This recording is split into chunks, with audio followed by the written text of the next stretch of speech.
ജമ്മു കാശ്മീർ പഹൽഗാമിലെ ഭീകരാക്രമണത്തിൻ്റെ ഞെട്ടലിലാണ് ലോകം. ബൈസരനിൽ വിനോദസഞ്ചാരികൾക്ക് നേരെയാണ് ആക്രമണം ഉണ്ടായത്. വിനോദസഞ്ചാരികൾ പതിവായി എത്തുന്ന മേഖലയാണ് ബൈസരൻ താഴ്വര. മേഖലയിലേക്ക് ട്രക്കിങ്ങിന് പോയവർക്ക് നേരെയാണ് ആക്രമണം ഉണ്ടായത്. തോക്കുധാരികൾ വിനോദസഞ്ചാരികൾക്കരികിലെത്തി വെടിയുതിർക്കുകയായിരുന്നുവെന്നാണ് ദൃക്സാക്ഷികൾ പറയുന്നത്. കാൽനടയായോ കുതിരപ്പുറത്തോ മാത്രം എത്തിച്ചേരാൻ കഴിയുന്ന പ്രദേശമാണിവിടം. ചൊവ്വാഴ്ച ഉച്ചയ്ക്ക് 2:30യോടെയാണ് പഹൽഗാമിൽ ആക്രമണം നടന്നത്. വിനോദസഞ്ചാരികൾ പ്രകൃതി ഭംഗി ആസ്വദിച്ച് നിന്നിരുന്ന സ്ഥലത്തേക്ക് തോക്കുമായി എത്തിയ ഭീകരർ എവിടെ നിന്നുള്ളവരാണെന്ന് ചോദിച്ച ശേഷം ആക്രമിക്കുകയായിരുന്നു. വളരെ അടുത്ത് ചെന്ന് നിന്നാണ് ഭീകരർ വെടിവെച്ചതെന്നും പട്ടാള വേഷത്തിലാണ് അക്രമികൾ എത്തിയതെന്നും ദൃക്സാക്ഷികൾ പറയുന്നു. ആക്രമണത്തിന് ശേഷം ഭീകരർ ഓടി രക്ഷപ്പെട്ടു. ആക്രമണത്തിൻ്റെ ഉത്തരവാദിത്തം ലഷ്കർ ഇ തോയ്ബ അനുകൂല സംഘടനയായ ദി റെസിസ്റ്റൻസ് ഫ്രണ്ട് ഏറ്റെടുത്തു. ആരാണ് TRF? അതിൻ്റെ തലവൻ ആരാണ്?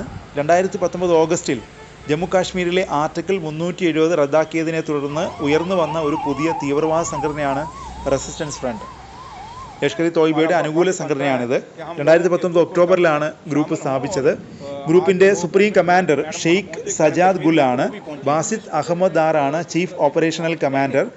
ഹിസ്ബുൾ മുജാഹിദീനിൽ നിന്നും LETയിൽ നിന്നുമുള്ള കേഡറുകളെ ഉൾപ്പെടുത്തിയാണ് TRF തുടക്കത്തിൽ രൂപീകരിച്ചത്.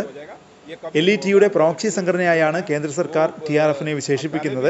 2023 ജനുവരിയിൽ ആഭ്യന്തര മന്ത്രാലയം TRFനെയും അതിൻ്റെ എല്ലാ മുന്നണി സംഘടനകളെയും നിരോധിച്ചു. 1967 നിയമവിരുദ്ധ പ്രവർത്തനങ്ങൾ തടയൽ നിയമപ്രകാരം ആഭ്യന്തര മന്ത്രാലയം ഇവയെ തീവ്രവാദ സംഘടനകളായി പ്രഖ്യാപിച്ചു.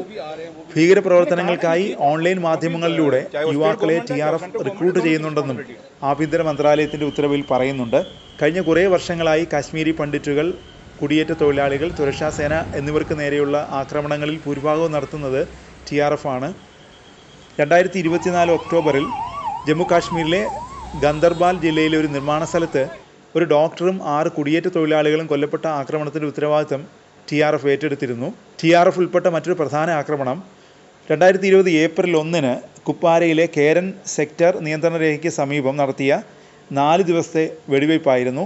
തീവ്രവാദികൾക്കൊപ്പം 5 ഇന്ത്യൻ പാരാ കമാൻഡോകളും ഏറ്റുമുട്ടലിൽ കൊല്ലപ്പെട്ടു.